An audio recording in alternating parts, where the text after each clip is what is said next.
Hello everyone, today we'll be checking out Hellbreach Vegas. This game is similar to Call of Duty Zombies, but it has a few extra modes. Of course, there's the basic survival mode, which you can play in 10, 15 or infinite rounds. Also in 3 different difficulties. Gun Pro, which after a certain amount of kills, you'll switch to another weapon and your goal is to go through every weapon in the game. And Trapped, which is basically the first room challenge, but this also comes with every perk in the game, right at spawn. And these two is something I want to focus on today. There's also, as of right now, 5 different maps, although one is a practice map, so cannot count that. I'll be playing on Midnight Moon soon, and I'll be playing on the hard difficulty. Seems like we start with a ray gun variant today. It seems like the weapons are randomized as well, so you get them in random orders. Because last time I played it, I started with a pistol. Well, that's pretty easy, because you should go down in one hit. I will admit that the game itself, not really too difficult in my opinion. Which is like its only flaw, really. Look at the minigun next. Hell yeah! So it seems like we're gonna get all the good weapons right out of the gate. Which probably means we're gonna be screwed later. Yeah, so I think there was... I don't remember what the name of this weapon was, but I do remember it being pretty good still. Like unupgraded weapons and all, as I don't think we actually can upgrade in this mode either.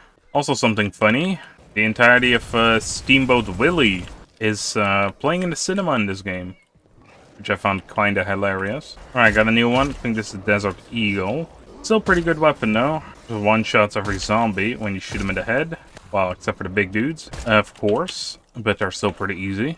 Okay, yeah, this here is one of the weaker weapons. Well, pay attention to the timer, because this could take a while. That was every bullet this gun had, and I killed 2 guys. They can also drop these things. These are skull totems, or tokens. They're generally used to unlock doors, but this mode has all the doors unlocked already. But we can also use them for cosmetics, which I like quite a lot, because it gives them an extra reason after you opened every door. In the normal mode, though, they do drop after every round, and you can also purchase some from a special roulette wheel. The worst thing is, I don't even think this is the fucking worst weapon in the game yet. I already at this weapon for like a solid 2 minutes. Alright, this should be the last zombie. There we go, that took a solid... what's that, 3 minutes? Now we get an explosive crossbow.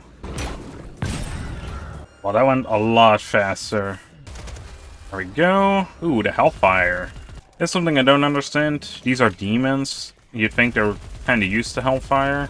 But this gun is mowing him down. And this brings me back to the good old Call of Duty zombie days, when me and Jeffrey were playing on the Xbox 360. Yeah, well, the moment I talk about Call of Duty, the worst weapon in the game fucking appears. The hitbox on this weapon, not really the greatest in my opinion, but at least it deals decent damage still, if it fucking hits at least.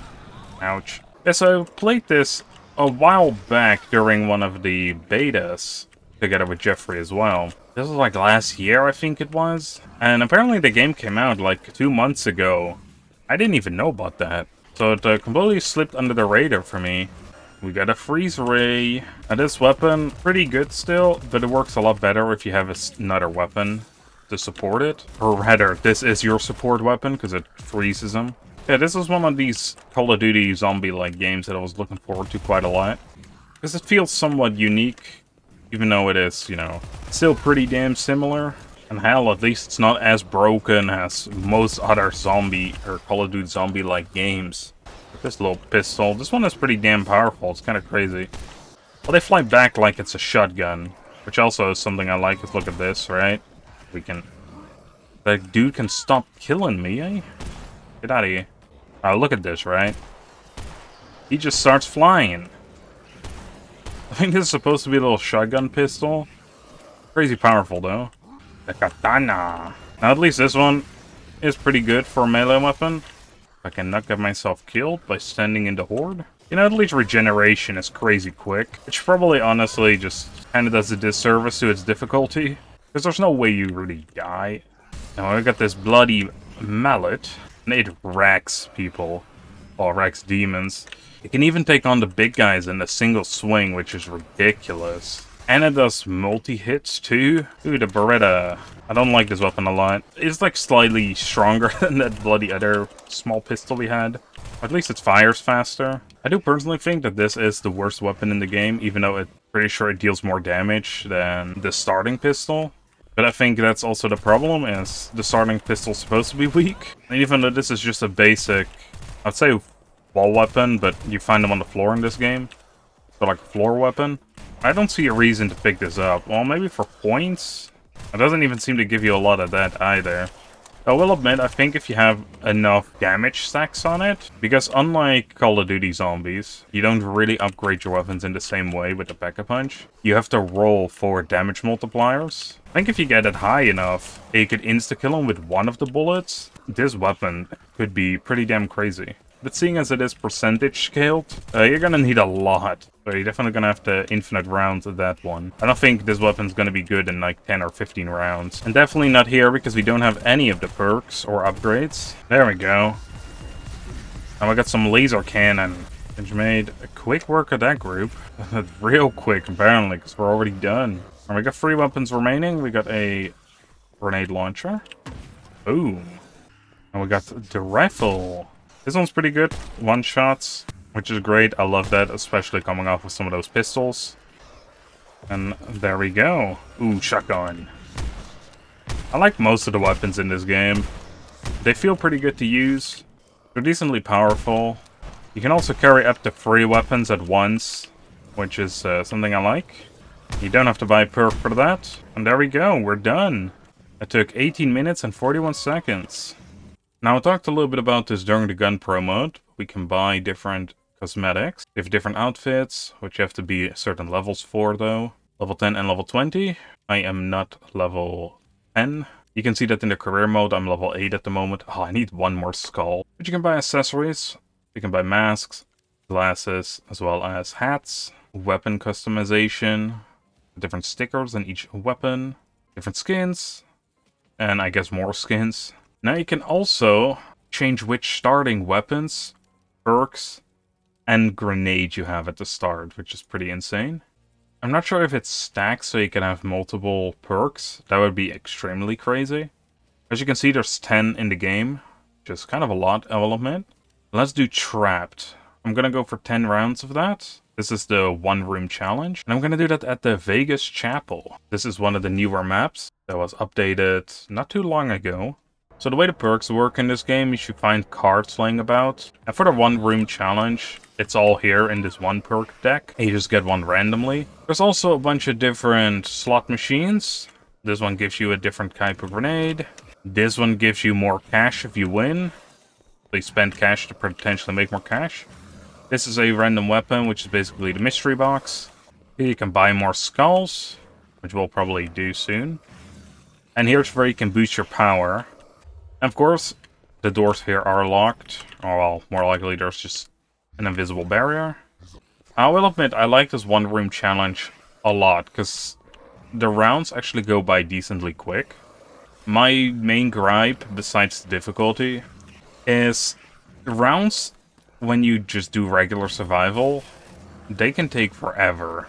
Because let's say the 10 rounds one, it could easily take you 20 minutes.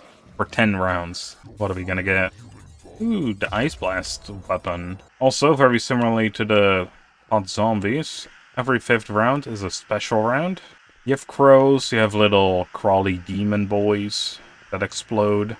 I will admit, I thought these were bats at first, but apparently they're supposed to be crows. They are pretty easy to deal with, though. The grenades in this game are pretty damn powerful. So you just circle them around.